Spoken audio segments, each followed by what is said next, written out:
მოგესალმებით. აშანტაჟებს თუ არა ციანიდის საქმეზე დაკავებულ დეკანოს მამალაძეს გამოძიება პირადი ცხოვრების კადრებით. თქვენ უყურებთ რეაქციას, რომელსაც ყოველ სამშაბათს და პარასკევს წარმოგიდგენთ მე, ჟურნალისტი ინგა გრიგოლია. ციანიდის სასამართლო დაიხურა. ენდობით თუ არა დახურული სასამართლო პროცესის ობიექტურობას, ესაა დღეს ჩვენი ინტერაქტივის შეკითხვა. გვიყურებს TV პირველის მაყურებელი და გვისმენს რადიო მაესტროს მსმენელი FM-ზე 94 და 7. დღეს ჩვენ ორ თემაზე ვსაუბრობთ: სკანდალურ სასამართლო პროცესზე და 17 მაისს საგანგებოდ დაწესებულ ეგრეთ წოდებულ ოჯახური სიმტკიცის დღეზე. დავიწყოთ დღის მთავარი და შემდეგ კვირის ერთ-ერთი მთავარი თემით. ემუქრებიან თუ არა დეკანოს გიორგი მამალაძეს ინტიმური კადრების გასაჯაროებით. სასამართლოში ციანიდის საქმის არსებითი განხილვა სკანდალურად დაიწყო. დეკანოს მამალაძის სასამართლო პროცესი სრულად დაიხურა. სხდომა პროტესტის ნიშნად დატოვა თავად დაპატიმრებულმა დეკანოზმა და იგივესკენ მოუწოდა ადვოკატებსაც. სხდომა დეკანოზის ადვოკატებმაც დატოვეს. საქმეში არსებობს აუდიო, ვიდეო და წერილობითი მტკიცებულებები, რომელიც მათ შორის მესამე პირს ეხება და რომელიც შეიცავს როგორც პერსონალურ ინფორმაციას, ასევე ხშირ შემთხვევაში ინტიმურ დეტალებს. ამის შესახებ პროკურორმა სასამართლო პროცესის დახურვის შუამდგომლობის დაყენებისას განაცხადა. მოსამართლე ბუგიანიშვილმა გადაწყვეტილება პროკურატურის სასარგებლოდ მიიღო და სხდომა დაიხურა.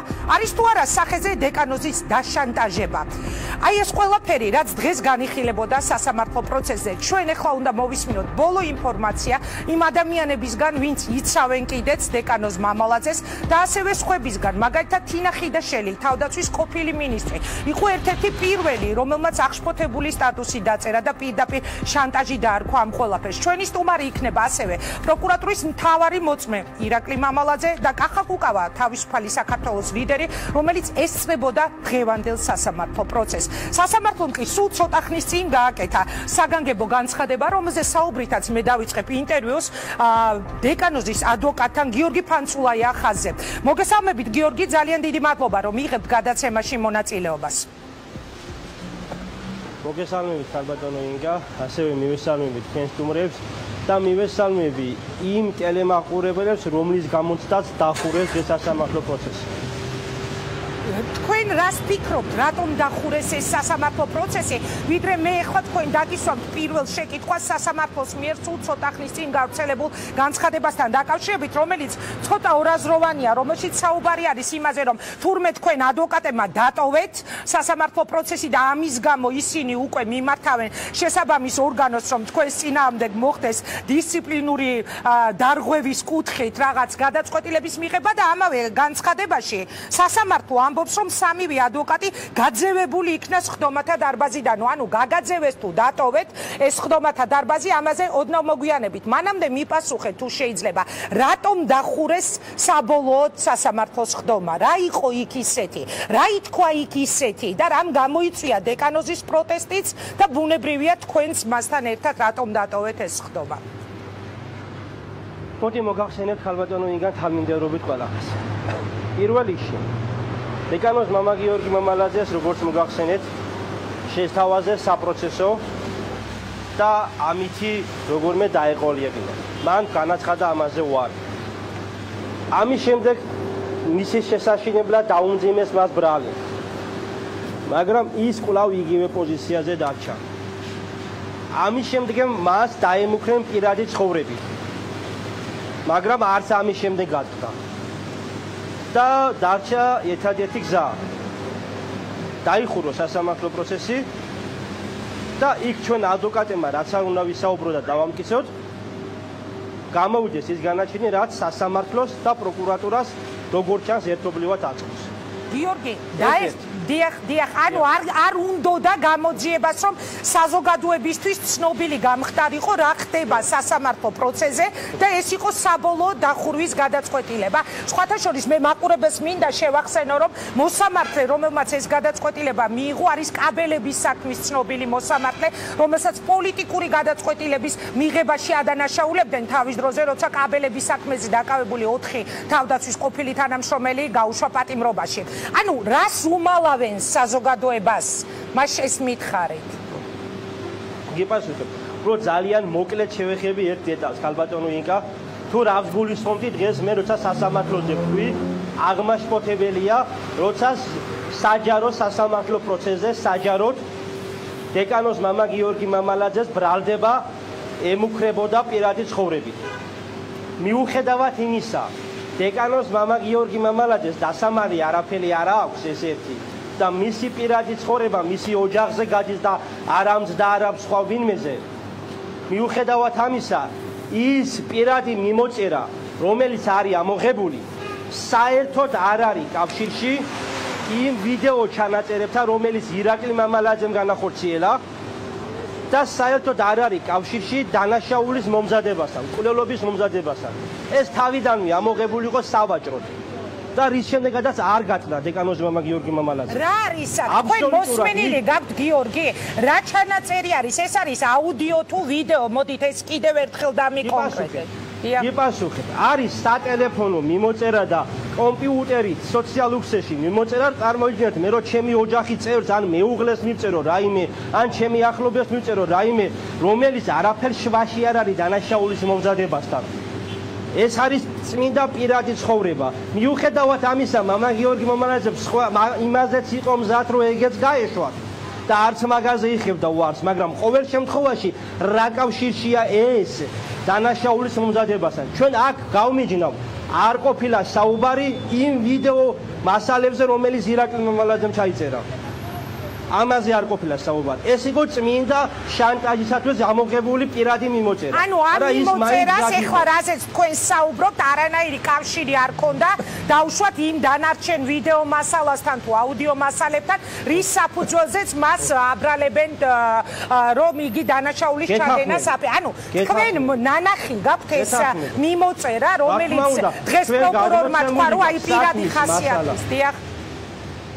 ჩვენ გადმოცემული გვაქვს ეს მასალა. საერთოდ აქვე გეტყვი ქალბატონო ინგა, რომ იქ ნამდვილად არ არის რაიმე ისეთი, რომელიც რაღაცა შემაშფოთებელი იყოს. და იმიტომაც იყო მზა დეკანოს მამა გიორგი მამალაძე გასაჯაროებული იყო თუ აუცილებელი იყო ესეც კი. მაგრამ კიდე გეუბნებით, ეს იყო თავიდანვე სავაჭროდ. მაგრამ მოდით რაც შეეხება ეხლა უშუალოდ. დიახ, ბძანეთ და მერე დაგისვათ კითხვას. ბძანეთ. რაც შეეხება უშუალოდ დღევანდელი სლომის უშუალოდ დახურვა არ დახურვის საკითხს, კიდე მეორე დაიხურა ერთადერთი რაღაცის გამო. მათ შორის როგორ თქვენ სატელევიზიო გამოკითხვებში 80%-ზე მეტი საზოგადოება ჯერა დეკანოს მამა გიორგი მამალაძეს და დღეს დეკანოს მამა გიორგი მამალაძეს ზურგი და მხარი არის მხოლოდ საზოგადოება. ის საზოგადოება ყოფილიყო არაინფორმირებული და მას არ ქონდა შესაბამისი რეაქცია. თუმცა არ გამოვა არაინფორმირებულობა საზოგადოების გიორგი, იმიტომ რომ თითქმის ყველა მედია საქართველოში აქტიურად აშუქებს ამ პროცესს. ერთი კითხვა მინდა ასეთი რომ დაგისვათ დღეს პროკურორმა განაცხადა. გიპასუხებ ქალბატონო ინგა, თუ შეიძლება ძალიან მოკლედ. აი წინა 5 სასამართლო პროცესზე, როცა დახურვის შუამდგომლობა ააგო პროკურატურამ ეკლესიის იმიჯზე, მერე გამოვიდა და თქვა, რომ ჩვენ ეს არ გვიხსენებიო, კიდე კარგი რომ იმ ნაწილში ღიად იყო. დღეს როცა ინტიმურ და პირად ცხოვრებაზე ააგო დახურული შუამდგომლობა სასამართლოს, მერე გამოვიდა პროკურორი და თქვა, რომ ესეთი რაღაცა არ გვითქვიაო.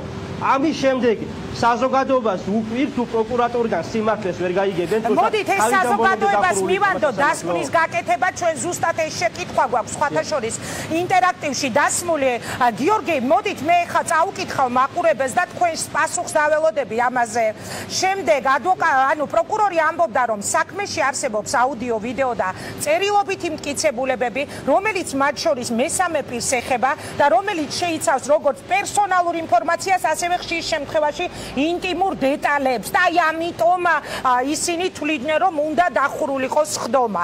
ერთი არის რასაც ამბობ თქვენ რომ საზოგადოებას არ უნდათ რომ გააგებინონ სინამდვილეში იქ რა ხდებაო, მაგრამ თუ თქვენც ადასტურებთ რომ რაღაც მიმოწერა არსებობს, რომელიც არის საქმეში წარმოდგენილი, რომელიც თქვენს გადმოგცეს, ესე იგი იქ მართლა ვიღაც მესამე პირიც არის, ხო? ამიტომ აქედან გამომდინარე, ეგებ ჯობდა რომ ყოფილიყო სხდომა დახურული. მარტივად გიპასუხებ. პირველი, ეს მესამე პირი ამ საქმეში იმდენად უმნიშვნელოვანია, დაკითხულიც კი არ არის საქმეში და ის მოწმის სტატუსითაც არ სარგებლობს და სასამართლოში მოწმედაც კი არ იქნება მოყვანილი. ეს ერთი.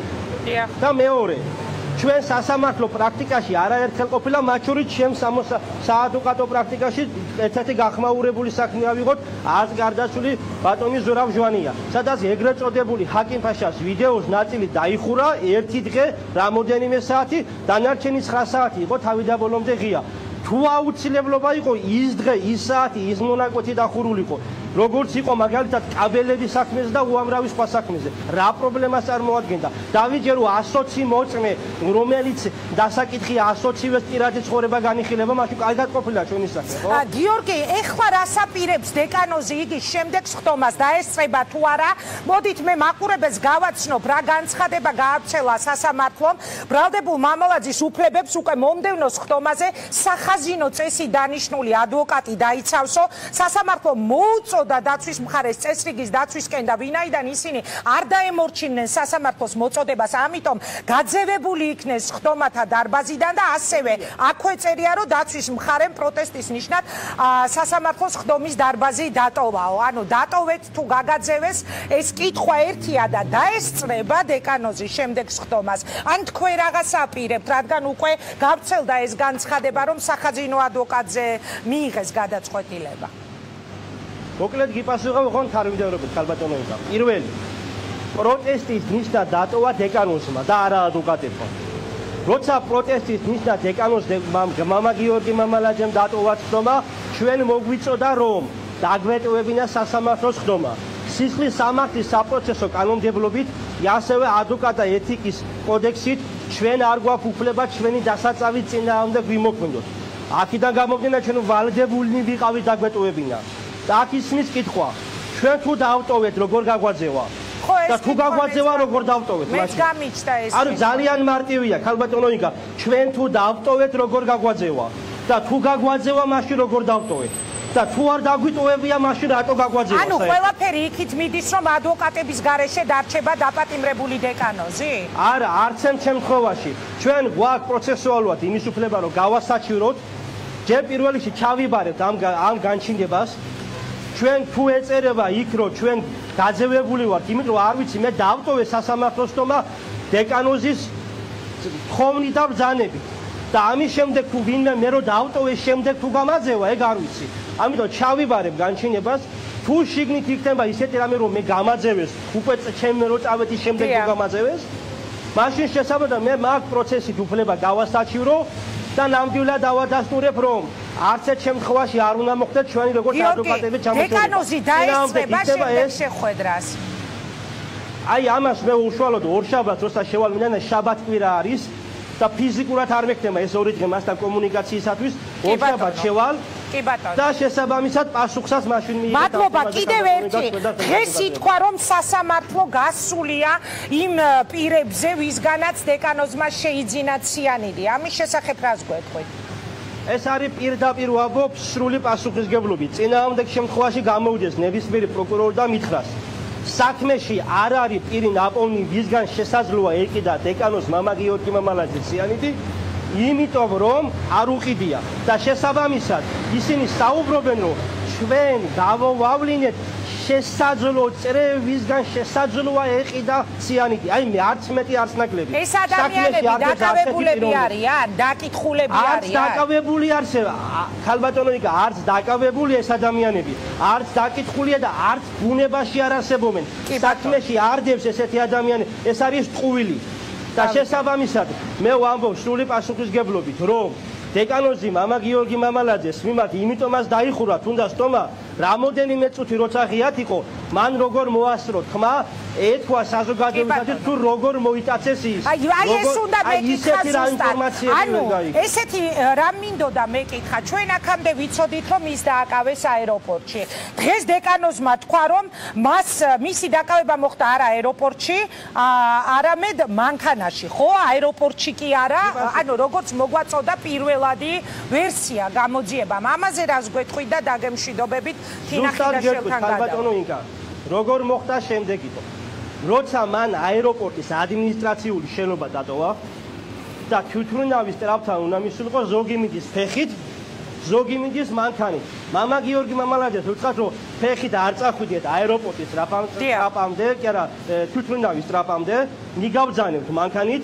ჩასვეს მანქანაში, აუკრეს პირი, დაუკონეს ხელები, მოიტაცეს იმ მანქანით, მას არანაირი უფლება არ გაუმატეს, არც პირადი ჩხრეკა და არც არანაირი ოქნი არ შედგენილა, მიიყვანეს პროკურატურაში და პროკურატურაში უწეს, რომ შენ ამზადებდი პატრიარქის მკვლელობას. გასაგები. აი ეს იყო რეალობა, ეს იყო მოტაცება, ეს იყო შანტაჟი. გასაგებია, მოკლედ ჩვენ უკვე ორშაბათს გავიგებთ დაესწრება თუ არა დეკანოზის შემდეგ სასამართლოს ხდომას და თქვენ აპირებთ რომ სასამართლოს დღევანდელი გადაწყვეტილება რომ სახაზინო წესი დანიშნულმა ადვოკატმა დაიცვას დეკანოზი ამის გასაჩივრებას აპირებთ. წარმატებები გიორგი, მადლობა გიორგი ფანცულაია, დეკანოზ მამალაძის ადვოკატი და ახლა კი გადავდივარ თინა ხიდაშელთან თავდაცვის ყოფილი მინისტრის რეაქცია Facebook-ზე იყო ძალიან მძაფრი, ინტიმური ვიდეოები დღიად ემუქრებიან უსამარცხინოესი პროკურატურა. ასე შეაფასა თინა ხიდაშელმა დღევანდელის ხდომა. თინა, მადლობა რომ იღებთ გადაცემაში მონაწილეობას. მე მინდა რომ უფრო ცლად გვითხრათ თქვენი წარმოდგენით რა მოხდა დღეს ხდომის საბოლოო დახურვა როცა გადაწყდა და რატომ უწოდეთ უსამარცხინოესი პროკურატურა. მოგესალმებით თქვენს მაყურებელს. დიდი მადლობა თქვენში მოწვევისთვის. ეს ნამდვილად ძალიან მნიშვნელოვანი საქმეა, შესაძლოა ყველაზე უფრო მნიშვნელოვანი საქმეა ამ ხელისუფლებისთვის მთელი ამ 6 წლის განმავლობაში და შესაბამისად საზოგადოების ინტერესიც გაცილებით უფრო მაღალია, ვიდრე რომელიმე სხვა საქმის მიმართ ალბათ ყოფილა. ამიტომ არის ძალიან სამარცხვინო ის, რომ ხელისუფლებამ პირველი ტესტი ვერ ჩააბარა და ვერ გარისკა საჯარო სხდომის ჩატარება იმ მონაპოვარის დაცვა, რომელთაც ჩვენ ყველანი ჟურნალისტებიც, პოლიტიკოსებიც ვამაყობდით ამ წლების განმავლობაში, რომ სასამართლოს დარბაზებში კამერები დავაბრუნეთ. რაც შეეხება თვითონ დახურვის мотиваციას, რომელზეც ადვოკატიც საუბრობდა ჩემამდე და რომელზეც უკვე ძალიან დიდი ხანია საუბარი მიდის პირველივე დახურვის მომენტიდან, მე მაშინაც თქვენთან ეთერში ვიყავი და ზუსტად იგივე ვთქვი და ეხაც იგივეს გავიმეორებ, რომ არ მახსენდება და ერთგვარად არ ამგონია რომ არასამდო წყარო ვიყო ამ შემთხვევაში, საკმაოდ ახლოს ვარ ამ ქვეყნის საჯარო ცხოვრებასთან და პოლიტიკასთან ბოლო 20 წელია, არ მახსენდება არც ერთი შემთხვევა, რომ ესე ღიად და საჯაროდ პირდაპირ ეთერში ადამიანს დამუქრებოდნენ, სახელობითად პირადად დამუქრებოდეს სახელმწიფოს წარმომადგენელი და ამ შემთხვევაში პროკურორ ციკლაურს გულისხმობ ბუნებრივია, პირველ შემთხვევაშიც ესე მოხდა, პირველი დახურვის დროს, რომ მასზე არსებობს რაღაცა გაუგებარი არაიდენტიფიცირებული კადრები, რომელიც შესაძლოა საჯარო გახდეს. პირველი განცხადება გაცილებით უფრო მძიმე იყო, დღეს როგორც ჩანს მიხვდა ვიღაც ხელისუფლებაში და ისინი ამას უარყოფენ, თუმცა ეს ის მომენტია, როდესაც დახურული სასამართლო პროცესის პირობებში ძალიან გაუჭირდება ხელისუფლებას, ყველაზე უფრო ბოლო ჭეშმარიტების დამტკიცებაც კი, იმიტომ რომ თუ კი ხელისუფლება მალავს, თუ კი ხელისუფლება ხურავს სხდომათა დარბაზს, ეს იმას ნიშნავს, რომ მას რაღაცა აქვს დასამალი და თქვენც ასეთი განცდა გაქვთ, რომ რადგან დაიხურა, ესე იგი რაღაცა არის დასამალი. თქვენ ბრძანდებით თინა კვალიფიციური იურისტი, ვიდრე საჯარო სამსახურში წახვიდოდით ახალგაზრდა იურისტთა ასოციაციას ხელმძღვანელობდით და ყოველთვის თქვენგან მაინტერესებდა ხოლმე რა შეკითხვები გიჩნდებოდათ ადრეც და ეხლაც როგორც იურისტს მინდა რომ მკითხოთ. აი ამ საქმესთან დაკავშირებით რა შეკითხვები გაქვთ თქვენ? ეს ჩემი შეფასებები არ არის და მოსაზრებები არ არის, რასაც მე ვამბობ, რომ არ არსებობს ამ საქმეში პროკურატურის მიმართ ნდობა და დიახ დასამალი აქვს ხელისუფლებას და არა აქვს საკმარისი მტკიცებულებები და იმიტომ ხურავს, იმიტომ რომ ფაქტები გავიხსენოთ, ხო არ არის აქ საჭირო მე და თქვენ ვისაუბროთ ჩვენს ვერსიებზე. პირველი, ჩვენ გვითხრეს, რომ როგორ გავიგეთ ჩვენ ეს ამბავი. გამობრძანდნენ მაღალი თანამდებობის პირები, მათ შორის გენერალური თუ მთავარი პროკურორი ქვეყნის, შემდეგ უკვე პრემიერ-მინისტრი და მათ გითხრეს, რომ ქვეყანა გადაარჩინეს ყველაზე უფრო დიდი უბედურებისგან. მე არ მგონია, რომ საქართველოში ვინმე არსებობდეს, ვინც მაშინ რამე სხვა იფიქრა, გარდა იმისა, რომ პატრიარქის წინააღმდეგ იგეგმებოდა სისხლის სამართლის დანაშაული. ამაში ალბათ დამეთანხმებით და არც არავის, არც ერთ ადამიანს იმ დღეს და შემდეგ რამდენიმე დღის განმავლობაში ეს არ უარყვია, მაშინაც მედიანასთან ვიყავი ეთერში და ჩვენ ესე ქრონოლოგიურად ვიხსენებდით ამ განცხადებებს და მე ეთერში ვთქვი, რომ თუ ეს არის ტყუილი მოლოდინი საზოგადოების მხრიდან და თუ არასწორი მანიპულირება ხდება ამ წეადებით, იქნებ ვინმე გამოვიდეს ხელისუფლებიდან, გითხრას, რომ პატრიარქი არაფერ შუაში არ არის და ქვეყნის გადარჩენა პირდაპირ კავშირში იყო შორენა თეთროაშვილთან. რა თქმა უნდა, ეს იყო პირველი პრობლემა. ანუ ხელისუფლება იმდენად ზევით აწია ამ საქმის თამასა, რომ ამან ბუნებრივად გააჩინა უკვე განსაკუთრებული მოლოდინის საქმესთან დაკავშირებით. მეორე, შემდეგ აღმოჩნდა ისევ ეს ფაქტია და არა ჩვენი შეფასება, რომ არავითარ პატრიარქზე და არავითარ ქვეყნის გადარჩენაზე საუბარი არ იყო, საერთოდ შესაძლოა მკვლელობაზეც კი საუბარი არ იყო, არამედ ვიღაცა რაღაცა გამორჩენის მიზნით, თანამდებობრივი დაწინაურების და ასე შემდეგ, რაღაცა ტიპის სისხლის სამართლის დანაშაულს გეგმავდა. ანუ პირველი მოცემულობა უცბად დაენგრა ხელისუფლებას, აი ესე საჯაროდ პირდაპირ ეთერში მიმდინარეობდა მთელი ეს პროცესი და ჩვენ ყველამ ვნახეთ პირველი მარცხი ამ საქმეში ხელისუფლების. მეორე და ძალიან მნიშვნელოვანი, კრიტიკულად მნიშვნელოვანი, ეს უკვე წმინდა წყლის პროკურატურის მუშაობას და საპროცესო საქმიანობას ეხება. ჩვენ ვიცით, გითხრეს ყოველ შემთხვევაში ესე, რომ დიდი ხნის განმავლობაში მიმდინარეობდა ამ საქმეზე დაკვირვება, რომ ეს არ იყო პირველი დღე, როდესაც აეროპორტში მოხდა დეკანოზის დაკავება, როცა გაიგეს ამის შესახებ, არამედ მათ იცოდნენ, რომ ეს პროცესი იგეგმებოდა, მათ იცოდნენ, რომ მზადდებოდა, ისინი ამას აკვირდებოდნენ და აი უკვე როდესაც ქვეყნის დატოვებას აპირებდა დეკანოზი, მაშინ მოხდა მისი დაკავება. და უცებ ჩვენ ასევე უკვე რო და კითხვებიო რა გიჩნდებათო, პირველივე კითხვა, რომელიც ჩვენ ყველამ დავსვით, თქვენ ჟურნალისტებმა, ჩვენ მოქალაქეებმა, პოლიტიკოსებმა, არასამთავრობო ორგანიზაციებმა, თუ ამდენი ხანი აკვირდებოდით და თუ დანაშაულის იარაღი იყო შესყიდული, მაშინ სად არის მტკიცებულება, უცებ გაირკვა, რომ პროკურატურამ ვერ მოახერხა დაკვირვების ქვეშ მყოფი სასამართლოს მიერ სანქცია გაცემულ საქმეზე დაკვირვების ქვეშ მყოფი ადამიანის ჩაწერა დანაშაულის მომენტში. ანუ აი ამ ციანიდის შესყიდვას გულისხმობ. რა თქმა უნდა, პირველი სამართლებრივ პროცესუალური გამოძიების მიმართ ნდობის საკითხი დადგა სწორედ ამ შემთხვევაში, რომ რაღაცა სხვაში იყო საქმე. მესამე თქვენს ეთერში ითქვა ეს როდესაც მეუფე პეტრემ განაცხადა, გახსოვთ ალბათ, რომ დეკანოზისგან მოითხოვდნენ ძალიან მაღალი რანგის სასულიერო იერარქიის წარმომადგენლების შესახებ. მეუფე დიმიტრიზე იყო საუბარი. დიახ, მათ შორის მეუფე დიმიტრისგან. ეს იყო ყველაზე უფრო სერიოზული ბრალდება, რითიც რაზეც პროკურატურას პასუხი გასაცემი აქვს, იმიტომ რომ ეს პრინციპში, აი სისხლის სამართლის კოდექსში რომ დანაშაულის დაბრალება გვაქვს მუხლი, იმაზეც კი უკაცრავად ჟარგონისთვის კაჩავს, თუ ტყუილია ასეთი ინფორმაციის გავრცელება. იმდენად სერიოზულია თავისი არსებობა. და მას რისთვის ემსახურება ეს ყველაფერი? დიახ. თქვენი აზრი. აი ზუსტად მად მოვდივარ. კი, დავასრულებ. აი ზუსტად ეს არის გასაღები ამ საქმის. ზუსტად ის, რაც თქვა მეუფე პეტრემ. ამ კითხვაზე პასუხი არის ამ საქმის გასაღები.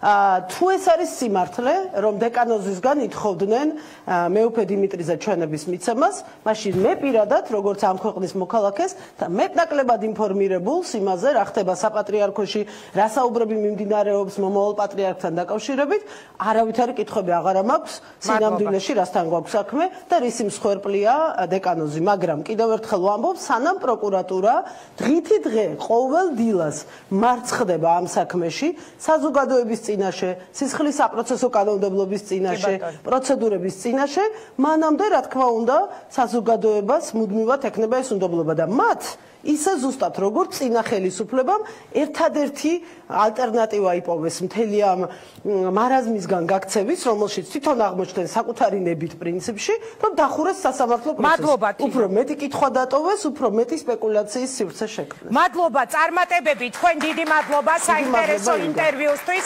ახლა კი გადავდივარ მთავარ მოწმესთან, პროკურატურის მთავარი მოწმე ყავს ხაზზე, ჟურნალისტი ირაკლი მამალაძე. მადლობა ირაკლი, რომ იღებ გადაცემაში მონაწილეობას. მე მინდა ვინაიდან ეს მთელი ფარული ჩანაწერები დაკავშირებული არის თქვენთან დაგისვათ ასეთი კითხვა.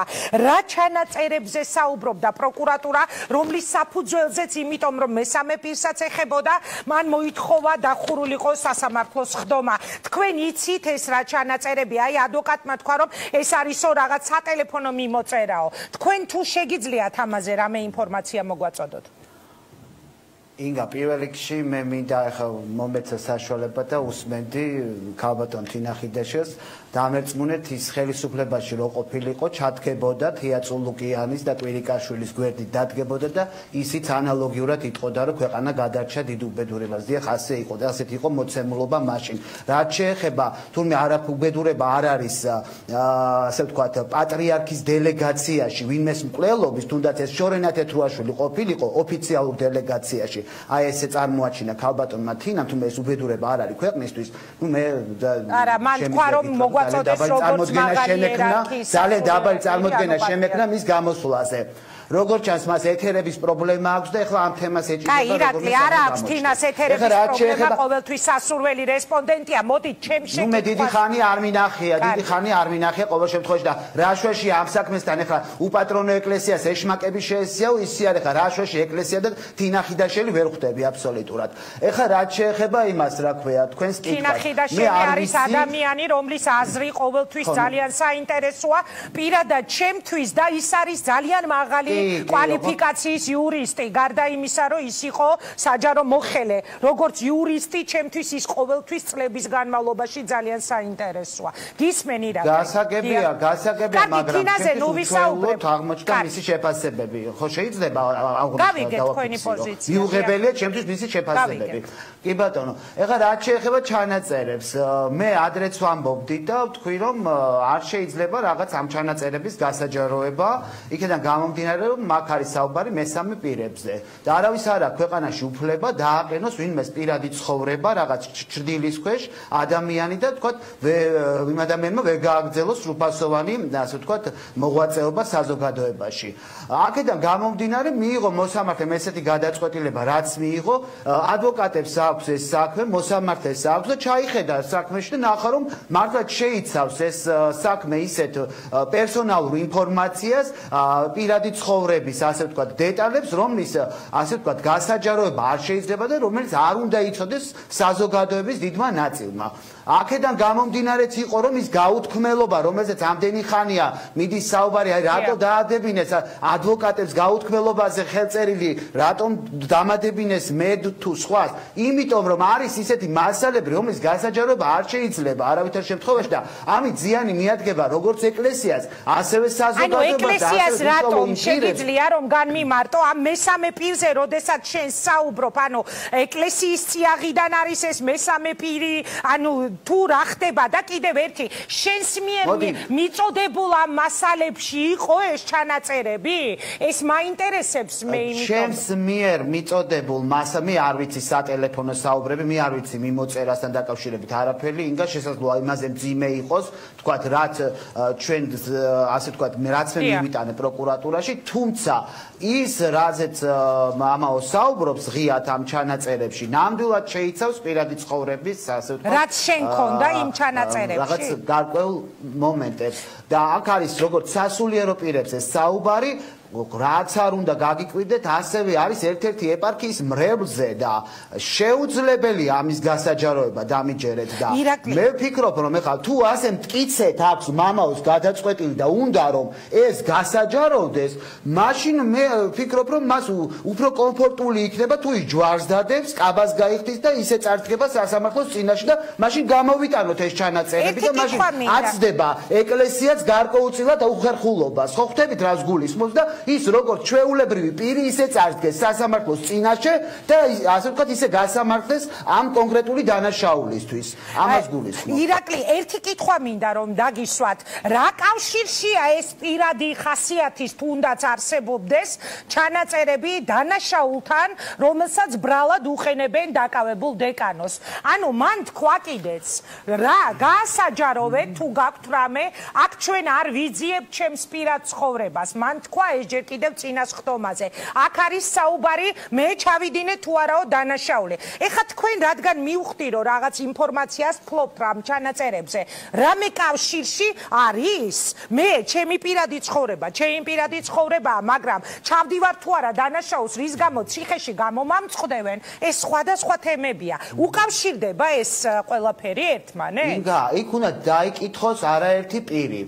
ასევე უნდა იქნას გაშვებული სრული ჩანაწერი, ხო? ეს სრულად თუ არ მოისმინა მოსამართლემ ეს ჩანაწერი, ან რაღაცა ნაწილი დახურა, შემდეგ სპეკულაცია ატყდება იმაზე, რომ აი ის რაც დახურეს, იქ იმალება ძაღლის თავი, აუცილებლად იტყვიან ადვოკატები, აი იქ არის სიმართლე და დაგვიმალეს ხალხო და იქ არის მამა გიორგი მართალი და აი ეს მუდმივი სპეკულაციის საგანი იქნებოდა, მე ესე ვფიქრობ და შენ არაერთხელ აღნიშნე, ეს არის ძალიან მძიმე საქმე, ძალიან რთული. აქედან გამომდინარე მიიღო მოსამართლემ ესეთი გადაწყვეტილება. ალბათ ასე ვთქვათ, ხო შეუძლიათ მე გაასაჭიროთ სხვა ინსტანციებში, არა?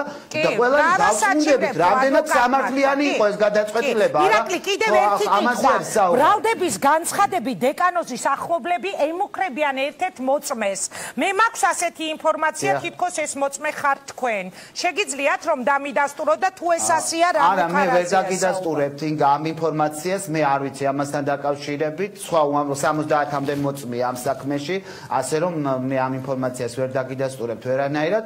რაც შეეხება დღეს განვითარებულ პროცესებს, მერწმუნეთ სასამართლოების გახსნაც ეს ჭირდებოდა როგორც ადვოკატებს, ასევე მამა გიორგისაც, აი ნახეთ დღეს ჩვენ ერთი შოუ, ასე ვთქვათ, როცა მან გამოყარა ადვოკატები თუ რა მოხდა, არ ვიცი მე ამ პროცესზე, აი ესეთ რეჟიმში გაგრძელდებოდა ეს პროცესები და მუდმივად მოხდებოდა საპატრიარქოს დაშანტაჟება, საზოგადოების დაშანტაჟება, მოწმეების დაშანტაჟება და ასე შემდეგ.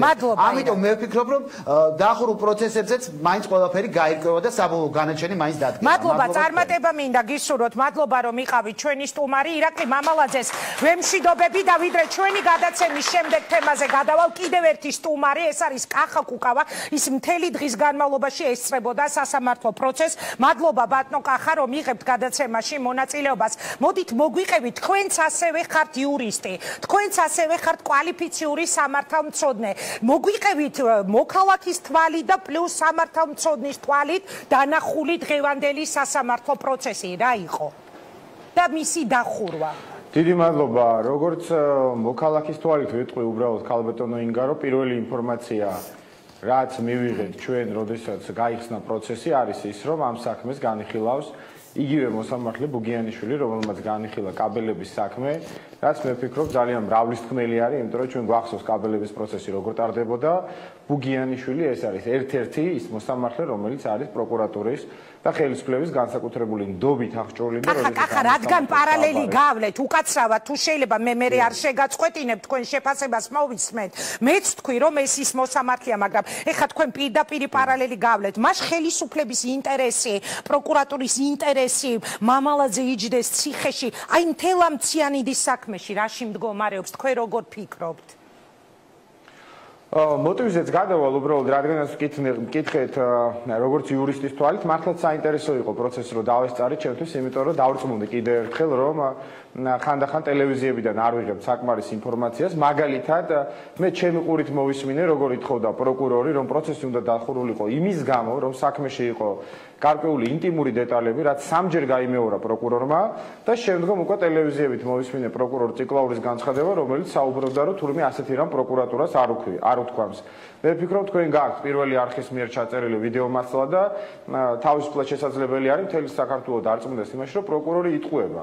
მან განაცხადა პროცესზე დამსწრე დაახლოებით 100 ადამიანის თვალწინ, რომ არის საქმეში გარკვეული ინტიმური დეტალები, რაც სრული აბსურდი არის, იმიტომ რომ მამალაძეს ბრალად ედება მკვლელობის მომზადება ამ საქმის ბრალდების უпростоრად სიუჟეტი ჩვენთვის ცნობილია და მას უნდა დაუდასტუროს პროკურატურამ ის რომ ციანიც ყიდულობდა თუ არა, ვისგან ყიდულობდა, სად მიდიოდა, რა მოტივი ჰქონდა, ვისთან რა შეთანხმება ჰქონდა, რა შუაში არის აქ ინტიმური დეტალები ანუ თუ რა შუაში არის აქ ინტიმური დეტალები და მე გეთანხმებით, ყველაზე მძაფრი რეაქცია მაქვს ხოლმე ამ თემაზე, მე გეთანხმებით, მაგრამ ამ შემთხვევაში მაშინ პროკურატურას რატომ აქვს მაინც და მაინც ამ საქმეზე აქცენტირება, ანუ ამითი აშანტაჟებენ თუ მართლა შეიძლება რაღაცა კვეთა იყოს ამ ინტიმურ ჩანაწერებსა და რეალობას დანაშაულებრივ სიყვარულის სავარაუდო დანაშაულში. დიახ, ეს უკვე არის ინგა ჩემი ვერსია, უბრალოდ გამომდინარე იქიდან, რომ სრულიად აშკარაა, რომ ინტიმურ დეტალებს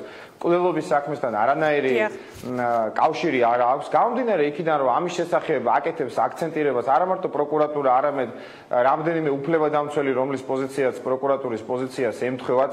გამომდინარე იქიდან, რომ მე როცა თქვენ ეთერში ვიყავი ანალოგიურ თემაზე რამდენიმე კვირის წინ, მაშინაც გახსოვთ თქვენ ეს ირაკლი მამალაძე პირდაპირ ადვოკატებს მოუწოდებდა, რომ ითანამშრომლეთ გამოძიებასთან და 20 წლიან სასჯელს არ მოგიჯდიან.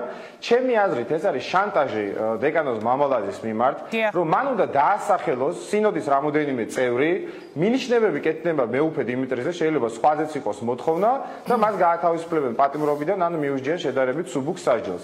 ეს არის ლოგიკური ვარაუდი, რომელიც გამომდინარეობს ამ ყველაფრიდან, იმიტომ რომ ინტიმური დეტალები არანაირ კავშირში არ არის მკვლელობის მომზადებასთან და თუ რაიმე დავუშვათ თეორიულად დავუშვათ, რომ სადღაც რომელიღაცა საკითხში შეიძლება რაღაცა გადაწყვეტა იყოს, ხო ჩვენ ხო არ ვიცით რაზეა საუბარი. გაუპატიურების საქმეებზეც კი ქალბატონო ინგა, ასეთ დროს იხურება პროცესის ნაწილი, ის ნაწილი, სადაც ამაზე არის საუბარი, არა მთლიანად პროცესი, ეხლა მკვლელობის მომზადება დახურო იმის გამო, რომ სადღაც რომელიღაც სხვა შორის ჩვენ გვახსოვს იგივე მკვლელობასთან დაკავშირებული ზურაბ ჟვანიას სიკვდილის გარემოებასთან დაკავშირებული სასამართლო, თქვენ გახსოვთ, რომ დაიხულა მხოლოდ ერთ ნაწილში, სადაც იქ საუბარი იყო ასევე გარკვეულ შესაძლო ინტიმურ დეტალებზე. პროცესის დახურვა. Clienat პროცესის დახურვა, ანუ რა არის ეს? პოლიტიკური შეფასება მინდა. დიახ. პოლიტიკური შეფასება არის ის, რომ ჩემი აზრით, ეს უკვე ჩემი სუბიექტური აზრი არის და არა როგორც იურისტის, რომ ხელისუფლება ეძებს კომპრომატებს, მას უძურს, რომ ეს კომპრომატები დეკანოზ გიორგი მამალაძის ჩვენების სახით მიიღოს, რომელშიც იქნება ამ კომპრომატებში დასახელებული სინოდის სასურველი წევრები. ეს გამოძიება, რა თქმა უნდა, არასდროს არ გაგრძელდება და იქნება თაროზე შემოდებული, მაგრამ იქნება ზეწოლის ბერკეტი. სხვა შორის დღეს უკვე დასახელდა პროკურორის მიერ, ესეც ძალიან სხვათა შორის და მინიშნებით, რომ ცალკე წარმოებადაა გამოყოფილი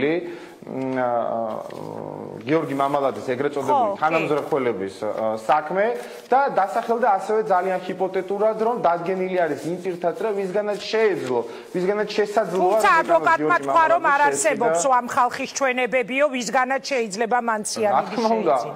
რა თქმა უნდა, არ არსებობს, იმიტომ რომ იმ საქმეში, იმ მეორე ეგრეთ წოდებულ საქმეში არ არის არც ეჭვმიტანელი, არც ბრალდებული, შესაბამისად არც ადვოკატი და აქედან გამომდინარე, ჩვენ მთლიანად დამოკიდებული ვართ იმ ზღაპრებზე, რასაც პროკურატურა მოგვიყვება. მადლობა, კახა, წარმატებას გისურვებ, დიდი მადლობა, რომ იყავით კვლავ ამ თემაზე, ჩვენი სტუმარი.